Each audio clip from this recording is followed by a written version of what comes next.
Fala pessoal, sejam muito bem-vindos a mais um vídeo aqui desse canal. Eu sou Bernardo Sheibub e hoje o papo é sistema endócrino. Então já chega deixando o like, deixando um comentário, se inscreve no canal e bora pro vídeo. Pessoal, lembrando que esse vai ser um vídeo mais básico, né, sobre o sistema endócrino. Nós abordaremos apenas as principais glândulas e os hormônios, né, produzidos e secretados por elas. Resolvi dividir esse vídeo em duas partes, porque diferente dos outros sistemas, o sistema endócrino ele é um pouquinho mais complexo, né? Então, para não ficar muito maçante para vocês, né, eu resolvi dividir ele em dois. Mas, sem mais delongas, bora pro vídeo. Antes de tudo, pessoal, nós precisamos entender quais são as funções desse sistema, né?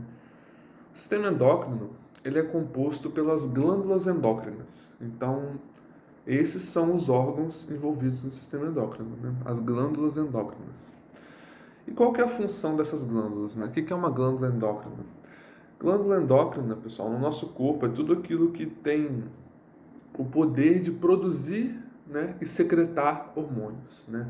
Produzir, como o próprio nome já diz, ela vai sintetizar, né, esses hormônios, e secretar, quando eu digo secretar, é lançar na corrente sanguínea, beleza? Então a glândula endócrina ela vai produzir e secretar hormônios. Show de bola? Agora, em relação às funções, né, é importante a gente ressaltar que o sistema endócrino ele não atua sozinho, né? Como já disse, né, lá no meu Instagram, se você não me segue ainda, segue lá, @sheibubernardo. Todos os sistemas do corpo eles funcionam como uma grande orquestra, né? Todos integrados entre si. Então, juntamente aí com o sistema circulatório, com o digestório, principalmente com o sistema nervoso também, o sistema endócrino ele vai ter a principal função de regular aí o nosso metabolismo, né? Então, não só o metabolismo, né? Metabolismo, a nossa nutrição, processos excretores, né? Reprodutores.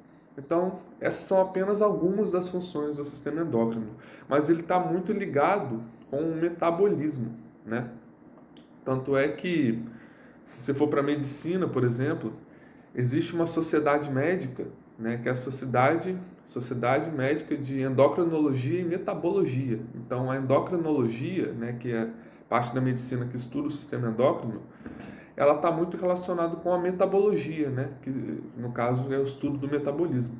Beleza? Então, como eu mesmo disse, para esse vídeo não ficar muito grande, nessa primeira parte nós abordaremos somente as glândulas, que são três, né? As três glândulas que se localizam na região da nossa cabeça, né? Na região do nosso cérebro. E quais são elas? O hipotálamo, que inclusive é uma parte do cérebro, né? Do encéfalo. Então, o hipotálamo ele tem uma função de glândula, uma função glandular. Nós teremos a glândula pineal, né? E a glândula hipófise, né? Que para quem não sabe é a glândula considerada glândula mestra, né? Hipófise ou glândula pituitária. É considerada glândula mestra justamente porque ela regula a função de várias outras glândulas. A gente vai entender isso no vídeo um pouquinho mais para frente. Comecemos então pelo hipotálamo. Pessoal, o hipotálamo ele produz dois hormônios principais, né? E presta atenção nisso aqui que eu vou dizer, ele produz, ele não secreta. Beleza? Lembra que eu falei que glândula é tudo aquilo no nosso corpo que tem a função de produzir e secretar hormônios? Não precisa ter necessariamente as duas funções, né? O hipotálamo, ele produz esses dois hormônios, né? Mas eles são armazenados na hipófise, mais especificamente na neurohipófise, que é a parte posterior da hipófise, beleza? E aí é a neurohipófise que vai secretar esses hormônios. Show de bola? E quais são esses hormônios? O primeiro deles é a ocitocina, né? Que possui funções importantíssimas quando a gente fala, por exemplo, do parto, né? Do nascimento de um bebê. A ocitocina ela vai induzir as contrações da musculatura lisa do útero, o que vai ajudar, né? Vai fazer com que o bebê ele seja, né, conduzido para fora do útero e possa nascer. A ocitocina ela também está relacionada com uma outra função, né, que tem a ver aí com os bebês, né, com o nascimento, que é a amamentação. Então, ela ajuda a induzir a liberação de leite, né? Não confunda com a prolactina. A prolactina, ela ajuda na produção, a produção do leite materno. A ocitocina, ela vai ajudar na contração da musculatura do seio, né, para que esse leite materno possa ser liberado, beleza? Então, prolactina, produção de leite materno. Ocitocina, liberação de leite materno. Tranquilo? E esse hormônio, ele também está ligado muito com... Ele é considerado o hormônio do amor, né? Justamente por estar ligado às funções sexuais, né, de homens e mulheres, e também as interações sexuais, né? Interações sociais, desculpa, né? Sexuais também, né? Mas as interações sociais entre os sexos masculino e feminino.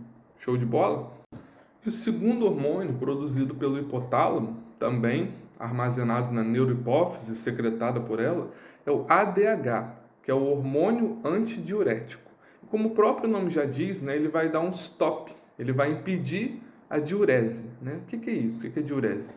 Diurese está muito ligada com o volume de urina. Né? Quando você tem um volume muito grande de água, né, na bexiga, você vai no banheiro com mais frequência, né? Você vai urinar mais, né? Você vai ter uma maior taxa de diurese, né? Então, o hormônio antidiurético, ele faz com que essa água seja reabsorvida, né, para o corpo, e isso vai diminuir o volume de água na urina, beleza?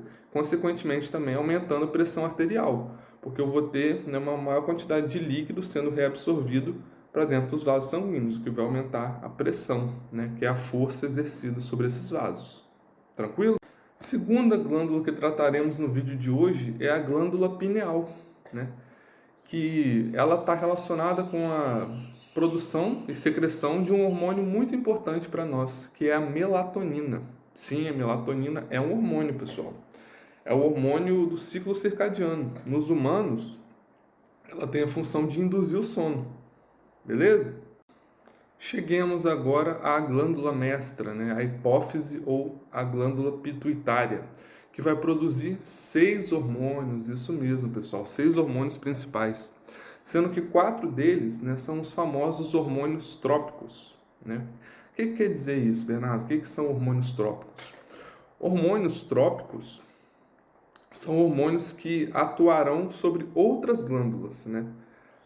Pensa o seguinte, um hormônio, ele é um mensageiro químico que ele vai atuar em uma célula-alvo, né? Então a glândula vai produzir, né, esse hormônio, vai secretar na corrente sanguínea e ele tem um objetivo, né, de chegar na célula e falar, célula, realize determinada função, beleza? Agora os hormônios trópicos, ao invés de eles irem diretamente na célula-alvo, eles terão uma glândula-alvo, né? Então eles estimularão a função de outras glândulas.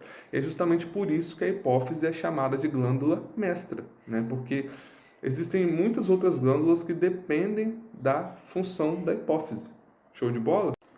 E quais são esses hormônios trópicos? Bom, são eles: TSH, né, que é o hormônio estimulador da tireoide, né, como o próprio nome já diz, ele tem a função de estimular a tireoide a produzir os hormônios T3 e T4.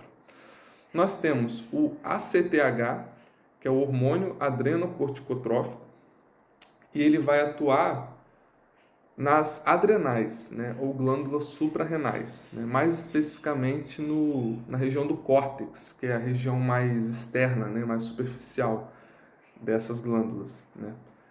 As glândulas suprarrenais, elas têm a função de produzir um hormônio muito importante, né, que é, inclusive, apesar de ser conhecido como hormônio do estresse, né, que é o cortisol, ele tem uma função muito importante no nosso organismo. Né. Isso vai ficar para o próximo vídeo. Além do cortisol, ela também produz a aldosterona, beleza? Que é outro hormônio também, assim, importantíssimo, que também vai ficar para o nosso próximo vídeo. Mas, né, o ACTH, ele tem a função de estimular a glândula suprarrenal, beleza? E os outros dois, né, os outros dois hormônios trópicos, são os chamados... esqueci a expressão agora. Mas enfim, são os hormônios sexuais, né? FSH, hormônio folículo estimulante, e LH, né, que é o hormônio luteinizante, né, eles atuarão sobre as gônadas, né, masculina e feminina. Show de bola? E por último, mas não menos importante, né? Inclusive esse hormônio que eu vou citar aqui, ele é muito importante para a gente, nós temos a produção e secreção do GH, que é o hormônio do crescimento, pessoal. E a função dele é justamente essa, né? Induzir os tecidos a multiplicarem as células e também aumentarem o tamanho dessas células, beleza? E o último hormônio, né, dos principais aí produzidos e secretados pela hipófise, seria um que eu já citei nesse vídeo, que é justamente a prolactina. E aí, como já foi falado também, a função dela é induzir, né, a produção de leite materno. Né? Uma coisa interessante, né, de citar é que o bebê, quando ele está, né, a sucção do bebê, quando ele está mamando, estimula a produção desse hormônio. Né? Então, quanto mais o bebê mama, vai mamando, mais leite materno será produzido. Né? Então, a prolactina ela induz a produção do leite materno. Beleza? Além de estimular o desenvolvimento das mamas. Né? Tranquilo? Então é isso, pessoal. Chegamos ao final do vídeo, né? O objetivo desse vídeo foi justamente fazer com que ele ficasse mais curto, né? Nem sei se ficou tão curto assim, mas essa aqui é só uma introdução ao sistema endócrino, tá? Então abordamos aí os principais hormônios secretados e produzidos pelas glândulas localizadas no nosso cérebro, né? Na nossa cabeça, que são a glândula hipófise, o hipotálamo e a glândula pineal. Se ficou dúvida, deixa aqui nos comentários que eu respondo. Não se esquece de deixar o like, se inscrever no canal e compartilhe com a galera. Vamos espalhar conhecimento, beleza? Tamo junto, aquele abraço.